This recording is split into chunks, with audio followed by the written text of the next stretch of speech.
Bonsoir, nous allons passer 35 minutes ensemble pour décrypter et analyser l'actualité des équipes des Girondins de Bordeaux. On commencera avec la Ligue 1, le nul concédé à domicile face à Metz, c'est déjà le 5e cette saison.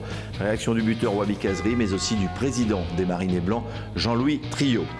Un nul face à Tarbes, une défaite face à Lorient et une victoire face à Nantes. Tel est le bilan de la réserve des U19 et des U17. Le centre de formation, bilan mitigé. Et puis nous parlerons des gardiens de but. C'est un rôle très important. On le sait avec Cédric Carasso. Il y a un responsable au centre de formation de tous ces gardiens qui apprennent leur métier. C'est Franck Chaumin. Il sera notre invité. Pour la 5e fois de la saison, les Girondins de Bordeaux ont donc concédé le nul à domicile, un but partout. Ce sont les Messins, 19e du classement, qui ont ouvert le score à la 24e minute de jeu grâce à Sassi qui a repris ce centre de Malouda qui en a fait voir de toutes les couleurs à la défense bordelaise. L'égalisation girondine est intervenue à la 84e minute suite à ce coup franc de Wabi Kazri. Une première pour lui cette saison avec les Girondins de Bordeaux, une première tout court sous le maillot bordelais puisque vous le savez, il est arrivé cette saison, mais c'est déjà son 5e depuis la saison 2012-2013. Il en marquait pas mal avec l'équipe bastiaise. 9e but pour Wabi Kazri cette saison, son premier coup franc. Il revient sur ce nul concédé à domicile. Marquer les occasions qu'on a, c'est vrai que ce soir c'est clairement 2 points de perdus. Comme vous l'avez dit, on a les occasions franches et nettes pour gagner ce match. On ne les met pas. Et après, on nous refuse un but qui est magnifique et qui est valable. Comme je l'ai dit, en début de saison, on vient nous voir pour nous dire qu'on privilégie l'attaque dans le doute. Et en pleine saison, ils font tout le contraire. Donc il faut qu'ils se mettent tous d'accord pour savoir ce qu'il faut faire pendant la saison. Ensuite, c'est pas ça qui fait qu'on perd 2 points ce soir. En première mi-temps, on a mal utilisé le ballon. On peut s'en prendre qu'à nous-mêmes, mais comme vous l'avez dit, en deuxième mi-temps, on a les occasions franches pour tuer ce match et le gagner. On ne les met pas et donc ensuite on s'expose à faire match nul à domicile. Une meilleure maîtrise en deuxième mi-temps parce qu'il y a aussi un point de fixation avec Enzo Crivelli ou c'est parce que vous avez attaqué la deuxième mi-temps différemment? Non, le coach nous a posé à la mi-temps, c'est ce qui a fait qu'on est revenu avec d'autres ambitions en seconde mi-temps et qui a fait qu'on a mieux maîtrisé le ballon. Premier temps, c'est beaucoup précipité. On est rentré dans ce bloc de Metz qui était bien en place et c'est ce qui a fait qu'on a mal utilisé le ballon et qu'on est rentré à 0-1 à la pause. Ensuite, voilà, comme je l'ai dit, c'est vraiment 2 points de perdus ce soir et il fallait à Lorient avec 2 ambitions pour rattraper ces points. On attendait votre premier coup franc, il est venu. Ouais, mais il ne rapporte pas de points, donc je suis vraiment déçu ce soir. Je pense qu'il y a vraiment la place de gagner. J'avais vraiment à cœur, moi personnellement, et je pense que toute l'équipe aussi, de recoller avec le haut tableau. Et franchement, ce soir, je pense qu'on est tous déçus de ce résultat. Wabi Kazri, le buteur, donc, qui revient à 2 longueurs de Diego Roland, qui s'est installé depuis quelques semaines en tête du classement des buteurs des Girondins de Bordeaux. Le président des Marinés Blancs est passé par notre micro à l'issue de la rencontre pour analyser comment l'a-t-il vécu. C'est bien sûr un mauvais résultat pour son équipe. Mal, comme toutes les déceptions. On fait un bon match contre Paris, on est inexistant à Toulouse. On fait un bon match contre Marseille. Il a fallu attendre qu'on soit mené au score à Lille pour jouer. Si je fais les décomptes des points abandonnés à domicile contre des équipes réputées a priori à notre portée, que ce soit Bastia, Caen, Reims et ce soir Metz, dernier du championnat. C'est incompréhensible. Je trouve qu'on a manqué de détermination. Quand on rentre sur le terrain, on a l'impression que les joueurs, inconsciemment, pensent que le résultat va se faire tout seul. En jouant notre train-train, petit rythme, pas d'accompagnement des attaques, aucun second ballon en récupération, pas d'anticipation sur les passes de l'adversaire, pas de pressing sur le porteur du ballon. Enfin, on aurait dit parfois qu'en jouant de balle, on les attendait en zone. Voilà. Il y a une image en première mi-temps où un Messin prend le ballon, mais il est sur la ligne médiane. Le premier Bordelais est à 25 mètres de lui. Il s'en va tout seul, il dribble 2 joueurs et il y a eu une action dangereuse derrière. Pourquoi on laisse ce type tout seul? Je veux dire, ça m'interpelle. La deuxième mi-temps a été meilleure parce que les occasions étaient là. Il y a un but d'Henri Cévé qui a refusé, on ne sait pas trop pourquoi. Pourquoi? Parce que l'arbitre de touche a pensé, sans être très sûr de lui, puisque le drapeau n'était pas levé, qu'il y avait un hors-jeu. il a pris des décisions, voilà, ça arrive. Hein, c'est arrivé dans d'autres cas, pour nous, contre nous. Bon, ce soir, c'est malvenu, mais c'est comme ça. Hein, on ne peut pas se cacher là derrière. On a commencé à jouer quand on était mené au score. Une nouvelle occasion manquée, une de plus. Voilà, une de plus, je ne sais plus. On est à 4 ou 5 occasions depuis la reprise en janvier de recoller à la 4e, 5e place et puis de distancier surtout éventuellement des adversaires derrière nous. Demain, on savait qu'il y avait un Montpellier-Saint-Étienne. Au mieux, il y a égalité, ce qui ne change rien pour nous. Il y en a un qui laissera peut-être des plumes, on aurait pu en profiter. Ben non, on n'a pas profité, encore une fois. Il reste 4 matchs pour obtenir cette qualification européenne. C'est pas un chemin de croix, mais presque, parce qu'on se dit ils vont passer, et ça passe pas, quoi. Oui, parce que sur les 4 matchs, quand même, il y a un déplacement encore contre une équipe qui a mis 5 buts à Marseille, hein, qui est en situation précaire. Donc eux aussi vont être extrêmement déterminés. Donc si on ne sait pas répondre à ça, on ne gagnera pas. Nantes, c'est un derby. Lyon, ils en avaient mis 5 ici, quoi, donc c'est pas le match le plus facile pour nous. Voilà, donc pendant un moment, on a regardé devant en se disant plusieurs fois 4e, 5e, c'était possible. Maintenant, on va dire, on va essayer de garder la 6e place, de ne pas se faire attraper et puis faire en sorte espérer que Paris gagne la Coupe de France. Mais ce n'est pas très satisfaisant.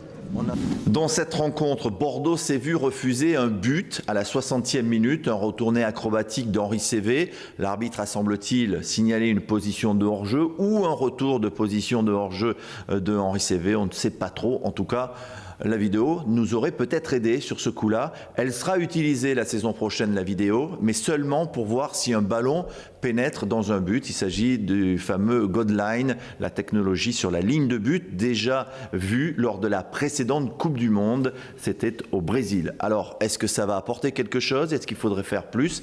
La question a été posée en conférence de presse à Cédric Carasso, le gardien bordelais.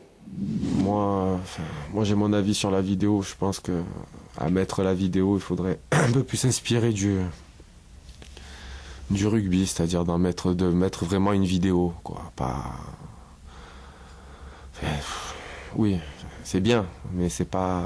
On est très loin de ce qu'il faudrait pour que de temps en temps les matchs soient plus justes. Non, mais pour les actions litigieuses, je veux dire, je sais pas moi, quoi. Même qu'une équipe ait droit à un recours de 3 fois la vidéo dans le match, je veux dire, ça tuera pas un match. S'il y a quelqu'un qui est dans le camion et que ça va vite, on voit dans le rugby, ça pose pas problème. Donc je vois pas pourquoi dans le foot ça poserait problème. C'est bien, mais c'est trop peu aujourd'hui. Alors, des fois ça tourne pour toi, des fois contre toi, et quand c'est pour toi, tu dis rien. Quand c'est contre toi, c'est plus dur à encaisser.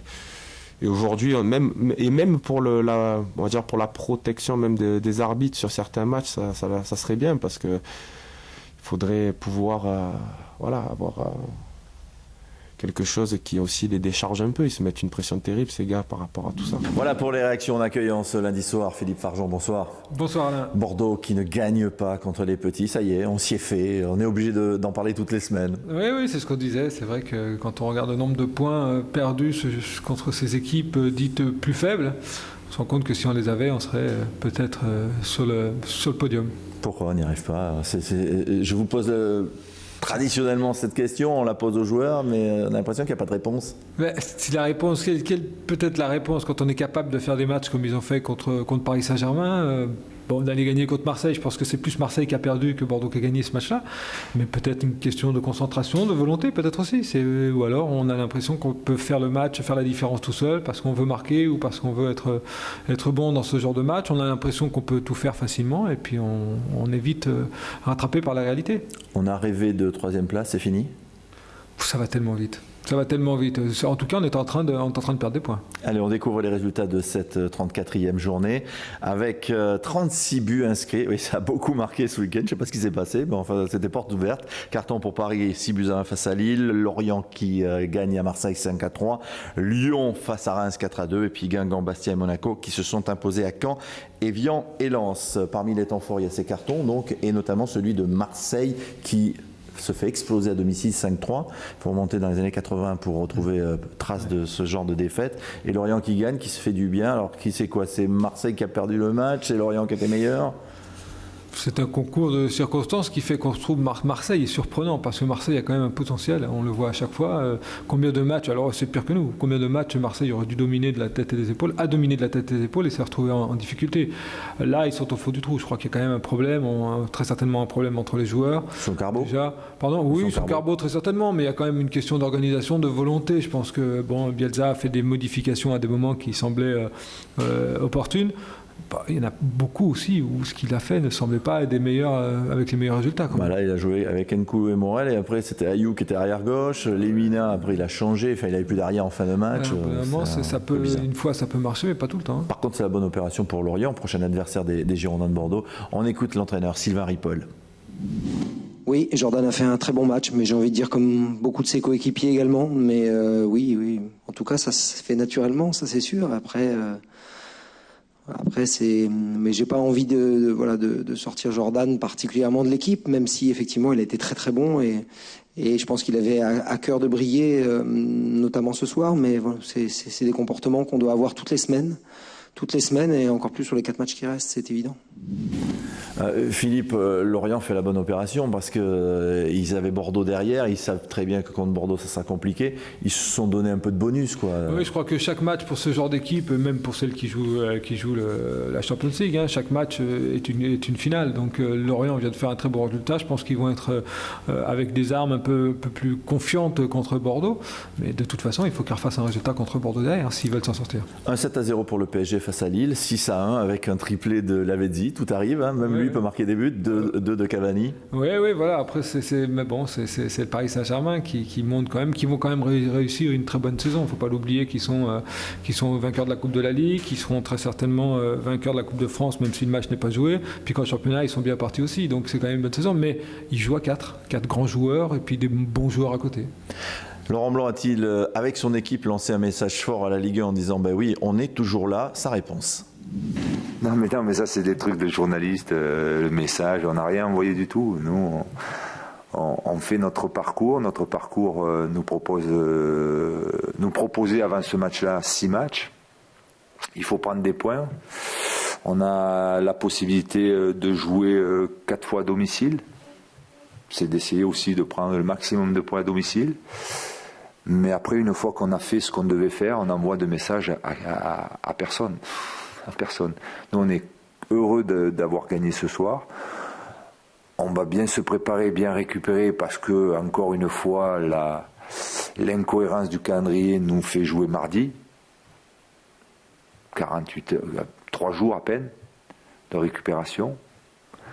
Donc, encore une fois, je trouve ça assez désolant, mais on va faire encore avec. Et puis, on rejouera dimanche contre Nantes. Nous, ce qui nous intéresse, c'est de prendre des points. Après, les messages, nous, on n'en envoie à personne. Si vous voulez en envoyer, vous, c'est votre problème. Bon, il ne veut pas entendre parler de messages forts, c'est des trucs de journalistes, mais quand même, il a un match en retard à jouer mardi face à Metz. S'il gagne, c'est 3 points d'avance, c'est fini. Voilà, après, c'est peut-être pas fini, mais en tout cas, c'est vrai qu'aujourd'hui, le championnat, c'est le repas quotidien. C'est celui qui vous permet à chaque fois de pouvoir avoir un titre important, d'être champion Sanote, d'être champion de France. Donc, de toute façon, il le faut, ce titre pour eux. Monaco est là, éliminé en Ligue des Champions face à la Juve. Ils auraient peut-être pu passer, eux, contrairement au PSG. Ils gagnent 3-0 à Amiens contre Lens. Bon, ils ne sont pas condamnés encore, on verra avec le classement, mais mathématiquement, c'est pas fait. Et lors des 4 derniers matchs à l'extérieur de Monaco, 4 victoires, 3 buts à chaque fois, alors que chez eux, c'est la galère. Oui, alors il peut y avoir plusieurs raisons. D'abord, ils ont fait un match très sérieux, une nouvelle fois, même si Lens est en difficulté, mais Monaco a fait un très bon match. Et puis, vous savez, à Monaco, il y a deux gros soucis. Il n'y a pas beaucoup de supporters dans un premier temps, donc c'est difficile de se motiver. Et la pelouse n'est pas la meilleure pelouse du monde, donc effectivement, il y a peut-être l'envie de ces joueurs de jouer quasiment à guichet fermé dans tous les autres stades, et c'est peut-être intéressant. Même si les joueurs de la Juve disaient qu'ils avaient été étonnés justement par la pelouse quand même du stade Louis II, donc il y a eu amélioration. Il y a eu amélioration, mais c'est toujours difficile parce que vous avez dessous, vous avez une piscine sous le stade, une piscine et des parkings, donc c'est très difficile, même pour les meilleurs jardiniers du monde, d'arriver à toujours faire une pelouse impec. On écoute l'international Geoffrey Kondogbia pour Monaco. On savait que c'était un match important, un match piège aussi, dans un contexte assez difficile. Donc on a assuré cette victoire. On avait besoin des 3 points pour continuer à rester dans la course. On l'a fait, c'est une bonne chose. On va bien se reposer pour la semaine prochaine. On se demandait comment vous pouviez réagir après cette élimination en quart de finale de Ligue des Champions. Finalement, la dynamique est toujours là dans le groupe. C'est 2 compétitions différentes. Voilà, on s'est fait éliminer en Ligue des Champions, mais on a encore un objectif en championnat. Donc c'est un contexte différent. Donc on l'a fait et c'est ce qu'on voulait faire cet après-midi. On a réussi. Et on est content. Autre temps fort, Bastia a peut-être fait le résultat qu'il fallait faire ce week-end. C'est des matchs à 6 points quand on se déplace chez un concurrent direct. Une victoire de Buzyn grâce à un doublé de Camono à Evian. Un mot sur Bastia qui a douté après sa Coupe de la Ligue, perdu. Ils ont eu du mal et voilà, au moment où il le faut. Oui, mais Bastia a toujours fait des résultats un peu intéressants cette année. C'est vrai qu'ils sont eu mal aussi, comme Bordeaux, à être bons dans des moments. À des moments, ils ont eu des périodes difficiles, mais Bastia est une équipe surprenante. Elle est capable de faire des bons résultats. Elle a fait des bons résultats tout au long de cette année. Ils ont un peu souffert par rapport à cette Coupe de la Ligue où ils ont l'impression d'avoir été lésés de tous côtés. Donc, ils ont un peu cette fierté bastiaise, ou en tout cas corse, qui fait qu'ils veulent montrer qu'ils ont leur place en première division. Ils l'ont vraiment leur place, à mon avis. Evian replonge en position de relégable, c'est pas arrivé depuis quelques semaines. Alors il reconnaît que c'est certainement sa faute, mais il a mis la faute aussi sur Bielsa qui a fait n'importe quoi face à Lorient. C'est quand même des attaques. Après, on parle de Pascal Duprat. C'est un club de cœur parce que je suis au Savoyard comme Pascal Duprat. Bon, au bout d'un moment, il faut arrêter de se plaindre sur les autres. Je crois que Pascal essaie de faire des choses bien, mais qu'il arrête de penser que c'est toujours la faute des autres. Là, ils perdent à la maison un match très important. L'année dernière, ils étaient capables de les gagner. Cette année, c'est un peu plus difficile. Il est à nouveau relégable. Qui remettent le bleu de chauffe et qui continue à s'entraîner, à faire que son équipe puisse s'en sortir. On va écouter le coach au Savoyard en rappelant que la dernière journée opposera Caen à Evian et ces 2 équipes auront peut-être besoin de points pour se sauver. Si ça doit être notre sort, on l'acceptera. J'avais dit en début de saison que si ça devait jouer la dernière seconde du dernier match, si après cette dernière seconde du dernier match on se maintenait, je signais malgré toutes les déconvenues que cette longue lutte augure, mais c'est comme ça. Voilà. Et là encore une fois, je le dis et je le répète, le terme souffrir, quand on parle de football, il n'a rien de comparable avec son vrai sens. Voilà. Et croyez-moi, j'en sais quelque chose. Allez Philippe, un coup d'œil sur le classement après 34 journées. Lyon est toujours leader en attendant ce fameux match face à Metz pour le Paris Saint-Germain qui peut passer devant. Meilleure attaque, Lyon quand même, avec 69 buts. Ils ont gagné à Reims, même si c'était compliqué. Hein. Ah ouais. Ils gagnent, mais... Ouais, mais ils gagnent. C'était l'essentiel. Nous, c'était compliqué, on ne gagne pas. Donc le PSG match en retard. Bordeaux est 6e. Alors je vous posais la question, est-ce qu'on a dit adieu à la 3e place? Il y a 7 points désormais. Hein. Ça va tellement vite. Aujourd'hui, il en reste 12. Oui, effectivement, mais si jamais on n'avait pas fait ce faux pas contre Metz, effectivement, là, on y voyait un peu plus clair et puis on serait passé, même avec 5 points, on aurait vu un peu une possibilité d'atteindre la 3e place. Ça va être très dur pour la 3e place parce qu'on n'est pas les seuls. Mais bon, en tout cas, il faut qu'on reste dans les 5 premiers, ça serait bien. Bon, même pour la 4e, parce qu'on est quand même à 5 points de Saint-Etienne et Saint-Etienne carbure. Le prochain rendez-vous, c'est Lorient, le synthétique. Il faut gagner. Oui, il faut gagner. Là, aujourd'hui, Lorient ne doit pas perdre. Je crois que c'est surtout ce côté-là. Si Lorient veut faire, effectivement, quand vous finissez la saison avec un Marseille à Marseille et un Bordeaux à la maison, c'est toujours délicat pour des équipes qui essaient de se maintenir. Mais Lorient a fait un bon résultat. Synthétique, les Girondins ont un terrain d'entraînement synthétique. Ils vont l'utiliser toute la semaine, très certainement. Et puis, ils ont toujours fait des bons résultats sur les terrains synthétiques aussi, si on regarde. Donc, voilà. Avec certainement l'absence de Lamine Sané qui s'est blessé à l'échauffement et peut-être de Isaac Stelline qui a repris l'entraînement. Mais quand même, c'est un synthétique. Si on a mal au talon, si on a un problème d'adducteur, c'est un peu compliqué pour les appuyer. Même si c'est la fin de saison, donc on prend plus de risques aujourd'hui qu'on aurait pu le prendre en début de saison. Bon, on verra bien sûr au niveau de la compo. Merci Philippe d'avoir été avec nous une nouvelle fois en ce lundi. Nous, on va évoquer le centre de formation avant de recevoir Franck Chaumin pour parler des gardiens de but. On en vient au résultat de ce week-end de ce centre avec la réserve qui recevait Tarbes. Match nul 0-0, c'était à Galin. Match sans but, mais certainement un match très intéressant et surtout un match très important puisque ce nul permet aux jeunes Bordelais de se maintenir en CFA. La réaction du coach Patrick Battiston.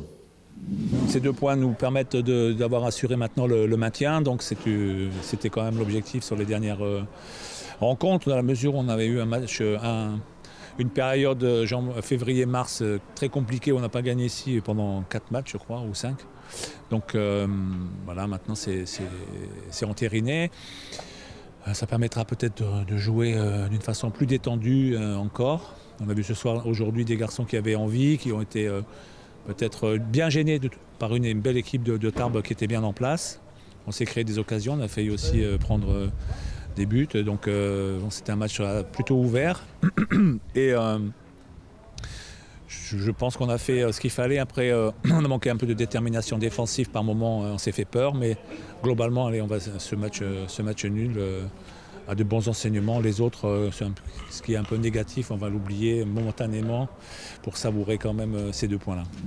La jeune équipe bordelaise qui était renforcée de quelques professionnels, Grégory Sertic ou encore Julien Faubert qui était venu jouer 90 minutes face à Tarbes pour garder le rythme ou retrouver le rythme. Par exemple pour Julien Faubert, qui pourrait être titulaire le week-end prochain au Moustoir face à Lorient, Mariano étant suspendu. Laurent Brun l'a rencontré à l'issue de ce match disputé avec la réserve. On va dire que c'était un bon match nul, voilà, il n'y a pas eu de... On va dire que c'est un match nul mérité. Voilà, je pense que l'équipe de la CFA en avait besoin, le coach avait dit qu'il ne fallait pas perdre. Voilà, donc pour eux c'était important et pour nous, pour les pros qui sont venus, ça fait du bien de jouer 90 minutes. Ça faisait à peu près 2 mois et demi que je n'avais pas joué 90 minutes. Donc voilà, ça fait du bien, c'est bien pour les jambes et j'espère que c'est en préambule du match contre Lorient. Tu as parlé des jeunes joueurs. Est-ce qu'on se s'investit d'une mission quand on redescend comme ça avec l'équipe réserve, constituée de beaucoup de jeunes joueurs? Est-ce qu'en tant qu'ancien, si tu veux me permettre le terme, est-ce qu'on a une mission? Est-ce qu'on doit les guider ou est-ce que chacun sait ce qu'il a à faire? Non, je pense que c'est important aussi de les guider. C'est important de leur apprendre la différence entre la CFA et le haut niveau. Et je pense qu'on a des joueurs de qualité, de jeunes de qualité, avec certains qui s'entraînent régulièrement avec nous. Mais c'est important aussi de... Je pense que ça fait partie aussi du métier. Voilà, quand on arrive sur la trentaine, on se doit de passer le flambeau, comme d'autres l'ont fait avec moi, comme David Gemali, Ulrich Ramé quand j'étais là à l'époque. Donc je pense que c'est tout naturel. Et puis j'ai cette fibre qui fait que j'aime donner des consignes, voilà, et puis je pense que les jeunes sont très réceptifs, donc c'est quelque chose d'important aussi. Voilà, après la réaction de Julien Faubert, on découvre maintenant les résultats de cette 26e journée du championnat CFA, ce nul des Girondins de Bordeaux 0-0, le nul entre Saint-Malo et Plabennec, la belle victoire du Stade Bordelais du côté de Fontenay 2-1, les Herbiers, leaders presque incontestés maintenant, ont dominé Concarneau sur le score de 3-1, victoire de Pontivy à Mont-de-Marsan 2-0, et Pau a battu Nantes 3-2. Répercussion de ces résultats au classement. Les Herbiers sont leaders avec 76 points. Deuxième Lorient 73 points. Troisième le Stade Bordelais 71 points. Bordeaux est donc 8e avec 62 points et sûr de se maintenir en CFA. Prochain rendez-vous pour ces équipes. 27e journée le week-end prochain. Vendredi 1er mai 15h Plabennec-Bordeaux. Samedi 2 mai 18h Stade Bordelais Mont-de-Marsan. On jouait également chez les U19 avec la 24e journée de ce championnat. Les jeunes de Philippe Lucas se sont inclinés sur le score de 2-0 face à Lorient. C'était à domicile. C'est une défaite qui remet certainement en cause toutes les chances des jeunes Bordelais de pouvoir briller jusqu'à la fin de la saison au niveau du haut de tableau. Villeneuve et Laval ont fait match nul 0-0. Rennes a battu Vannes 4-1. Victoire de Brest, de Châteauroux, également de Guingamp. À noter un match reporté entre Nantes et Angers. Le classement de cette 24e journée, Brest 68 points est leader, devant Nantes 67 points, Châteauroux 65 points, les jeunes Bordelais sont 7e avec 61 points, Villeneuve 13e 41 points. Prochaine journée, le 17 mai 15h, Châteauroux-Bordeaux, Angers, Villeneuve-d'Ornon. Dans quelques instants, Franck Chaumin pour parler des gardiens de but. Avant ça, les résultats des U17 d'André Penalva. Eux, tout va bien, ils continuent. Une seule défaite depuis le début de la saison. Ils se sont imposés à domicile face à Nantes 3-1. Victoire également de Châteauroux du côté de Lourdes 5-0. Bayonne a battu Mérignac 1-0. Victoire de La Roche-sur-Yon contre Colomiers et de Niort face à Limoges. Au classement au terme des 25 premières journées, Bordeaux compte 95 points. Autant dire que cette équipe va passer la barre des 100 cette saison. Deuxième Niort 79 points. L'équipe de Mérignac est 6e 65 points. Prochain rendez-vous pour les jeunes Bordelais, le derby Mérignac-Bordeaux, ce sera le dimanche 3 mai à 15h. Allez, dernière partie de cette édition. Après les résultats de CFA U19 et U17, on reçoit Franck Chomin. Bonsoir Franck. Bonsoir. Merci de venir sur le plateau de Girondin TV. Vous occupez des gardiens de CFA quasiment jusqu'aux plus jeunes. C'est un dur métier, être responsable des gardiens de but, parce qu'on dit qu'ils sont un peu barjots et qu'ils ne sont pas faciles à gérer. Alors vous avez été gardien, c'est peut-être plus facile pour vous. C'est un dur métier ? Oh, dur métier, non, c'est pas ça, c'est une passion déjà avant tout. Donc c'est du bonheur de pouvoir faire ça au quotidien, avec des gardiens de but sur lesquels on forme au quotidien aussi, donc chaque jour est différent. Donc on peut pas dire que c'est dur, mais par contre c'est très prenant, oui, ça c'est clair. C'est pas un peu tous les jours la même chose ? Comme tous les métiers, remarquez. Hein, mais... Ouais, comme tous les métiers, mais non, c'est pas tout la même chose. Alors si tous les jours on est sur les terrains à frapper dans la balle pour synthétiser, quoi, mais non, c'est complètement différent tous les jours, dans l'état d'esprit, dans la forme ou la méforme des gardiens, sur quoi on peut se tabler, sur quoi on peut pas se tabler, les blessures, donc chaque jour reste toujours très différent. Alors vous avez des programmes bien établis tout au long de l'année pour les faire progresser, mais est-ce que vous avez un recul sur leurs matchs ? Vous ne voyez pas tous les matchs, on vous fait des rapports, comment ça se passe ? Oui, j'ai un recul sur plusieurs matchs, et puis moi personnellement je ne juge pas sur un match, il faut juger sur une saison. Parce que tout le monde a le droit de faire des erreurs. Donc moi, le but pour moi, c'est de les voir le maximum dans la saison. Donc c'est vrai que je reste la plupart du temps sur le site de Bordeaux parce que ça me permet de voir au moins 2 à 3 matchs le week-end, des fois. Donc oui, puis ça permet d'évaluer aussi les gardiens de but dans la compétition. Alors je disais, vous avez un regard sur les plus jeunes aussi, les petits qui débutent. C'est différent qu'un gamin qui a 17, 18 ans, 19 ans, qui a de vrais repères. Un petit qui débute, il n'a pas de repère de gardien de but. Non, il n'a pas de repère, mais c'est attachant dans les deux sens, quoi, parce que le petit il découvre avec sa petite frimousse, c'est aussi une bulle d'oxygène pour moi aussi. Ça fait du bien de voir cette naïveté et cette envie ils ont soif d'apprendre. Donc avec les jeunes, c'est génial. Et puis avec les plus grands, pareil, quoi. Il y a ici, ils ont soif d'apprendre, ils sont bien. Donc c'est vrai que l'apprentissage est différent parce qu'en formation, ils ont des acquis. Mais ce qui est vraiment très marrant avec les plus jeunes, c'est leur naïveté, c'est leur manière d'être. Ils copient un petit peu les grands, donc avec leur façon d'être. Donc c'est très sympa. Et ils ont déjà le maillot de Carasso en principe. Tout à fait, c'est ça, exactement. Alors justement, qu'est-ce qu'on leur apprend quand ils sont petits, qui débutent, qui disent « moi je veux être gardien », mais qu'est-ce qu'on leur apprend concrètement ? Est-ce qu'on fait des gammes comme quand on apprend à faire une passe au pied pour un joueur de foot ? Oui, il y a ces gammes-là, il y a aussi les repères qui sont importants, il y a aussi ne pas rester immobile sur la ligne, donc leur apprendre à bouger, leur apprendre à communiquer, mais ça passe par des petits jeux ludiques au début. Il y a des petits jeux qu'on retrouve en cours de récréation, que l'on peut faire aussi nous avec les gardiens de but pour qu'ils apprennent à manipuler la balle aussi, à savoir se servir d'un ballon, soit au pied ou à la main, la dextérité, un petit peu de coordination, mais tout reste vraiment dans un cadre très, très ludique. Le plus dur, c'est se situer peut-être par rapport à un but ? Oui, oui. Si on est mis au milieu. Oui, c'est ce qui est dur parce que les tout petits commencent dans 2 construits foot. Après, ils sont dans un but à 9, donc assez petit. Après, ils vont dans un grand but, donc les repères sont vachement difficiles et il y a un apprentissage à avoir au fur et à mesure. Et c'est ça que c'est pas évident non plus pour un gardien. Et justement, comment faire passer un gamin de U13 à U15 qui découvre le petit but au grand but ? Quels sont les exercices que vous pouvez leur donner ? Déjà, on essaye d'anticiper une année avant déjà, le fait de les faire en spécifique dans les grands buts, parce que c'est énorme. Il suffit que le gamin soit un peu petit. Oui, soit un peu petit, donc c'est pour ça que moi je leur dis de vous en foutez de prendre des lobes, c'est pas grave, il faut apprendre, il faut toujours avancer vers le ballon. Mais oui, c'est un apprentissage qui n'est pas évident parce qu'il y a aussi la ligne des 6 mètres, les 6 mètres qui sont là, il y a le point de pénalty, donc ça leur fait une grande phase de réparation, donc c'est vrai que ça leur fait drôle. Donc tout ça, c'est un apprentissage de placement, de déplacement à avoir. Est-ce qu'il y a des gamins qui arrêtent ?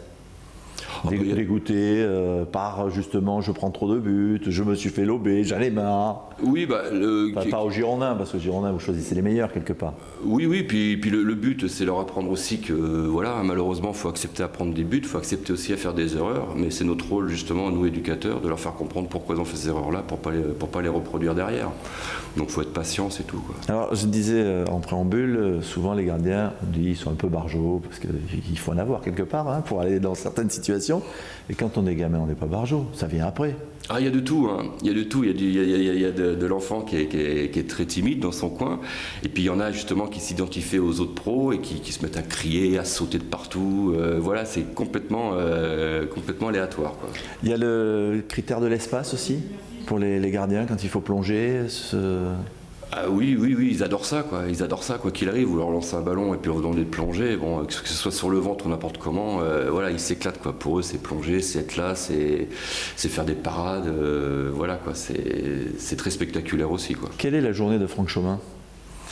Bon, la journée, une bonne journée. Le matin, déjà, c'est rendez-vous un petit peu avec les coachs pour voir un petit peu ce qu'ils font à l'entraînement, et puis moi je m'adapte par rapport à ces situations-là. Oui, savoir s'ils ont besoin des gardiens. Besoin des gardiens ou pas, si je peux les avoir en spécifique ou pas, si je les échauffe. Après, moi, mon rôle, après une fois que je me suis occupé des gardiens de but, en gros échauffement ou un spécifique, après c'est à moi d'intervenir sur le terrain pour les placements, les repères, les corriger tout simplement. Donc ça c'est la matinée, et puis l'après-midi j'ai les autres groupes qui s'entraînent. Éventuellement il y a peut-être la CFA qui va faire 2 entraînements dans la journée, donc je serai avec la CFA, mais l'après-midi il y a aussi la préformation des 14-15 ans qui sont aussi là l'après-midi. Est-ce qu'il y a des choses qu'on n'arrive pas à gommer ? Que ce soit chez un enfant ou même un gardien qui commence à être adulte, qu'on est sûr qu'il aura toujours ce défaut-là. Ah, il y a des choses qui sont un peu récurrentes, quoi. Moi, je crois toujours au déclic. Je crois toujours au moment où le jeune il va pouvoir enlever ce problème-là. Mais ça fait partie aussi des critères de sélection. Il y en a qui arrivent à passer certains caps. Il y en a, plus on avance dans le temps, plus l'exigence est importante pour le gardien de but. Et c'est là aussi où on voit s'il est apte ou pas apte à obtenir un contrat professionnel. Vous parlez des critères de sélection, c'est beaucoup plus dur chez les gardiens parce qu'il n'y a qu'un poste. Alors que sur un terrain, il y a 11 joueurs, mais il n'y a qu'un poste pour le gardien de but. Tout à fait, c'est le côté un petit peu ingrat, c'est le côté aussi, il faut être fort mentalement, il faut accepter aussi le fait par moment d'être, entre guillemets, un peu doublure ou deuxième. Et si jamais à la formation, il y a un gardien de but qui reste deuxième, l'objectif, c'est de, lui, mentalement, d'essayer d'être plus fort que le premier, quoi. Donc, c'est pour ça que justement que les gardiens sont éventuellement plus forts mentalement que des joueurs de terrain. De toute façon, ils doivent l'être. Voilà, parce que c'est quand même assez difficile, le gardien de but. C'est vrai qu'on est la moindre passe qu'on loupe, le moindre arrêt un petit peu litigieux que l'on fait, tout de suite on nous tombe dessus. Donc déjà mentalement il faut être costaud, il faut oublier ces choses-là, il faut être prêt. Et puis voilà, la vie est difficile, le football reste difficile pour un gardien, mais pour pouvoir s'exprimer, il ne faut pas baisser les bras, il faut croire en soi et continuer à travailler justement pour obtenir justement ce qu'on souhaite, quoi. Les clubs rêvent tous de retrouver le futur Messi, le futur Ronaldo. Et est-ce que vous, en tant qu'entraîneur de gardien, vous avez envie de trouver le nouveau Neuer, le nouveau Casillas, le nouveau Carasso? Est-ce qu'il y a des repères comme ça, ou c'est je forme un gardien pour qu'il soit son propre, voilà, ça sera lui et pas un autre? Mon but principal déjà, c'est de les amener à leur meilleur niveau.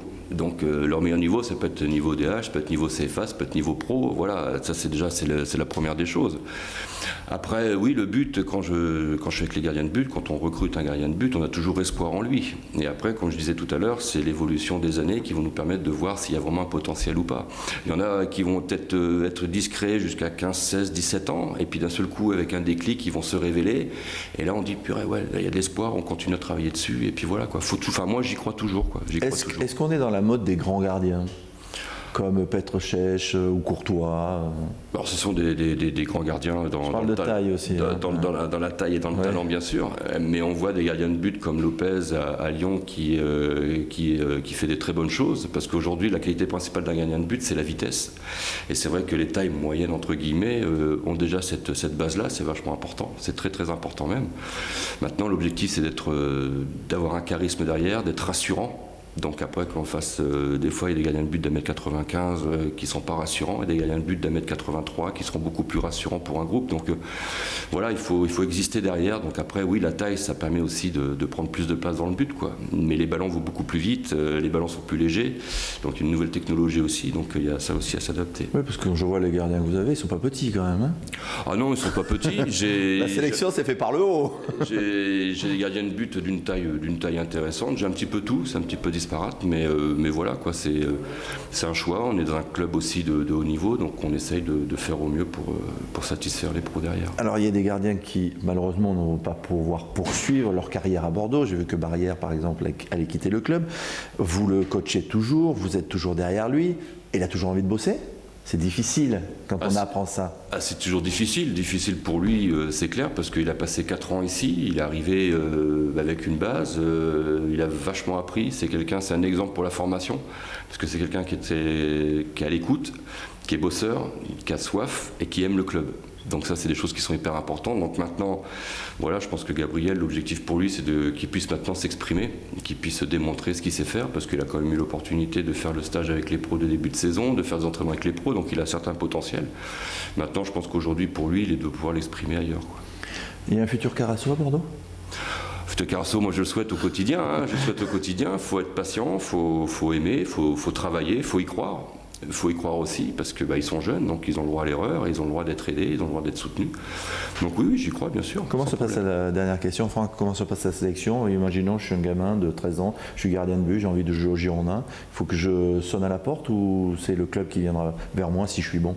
Alors il y a les deux critères, il y a le recrutement qui est fait par la cellule de Yannick Stopira qui m'informe sur des gardiens de but intéressants, j'ai des collègues aussi qui m'informent sur des gardiens de but.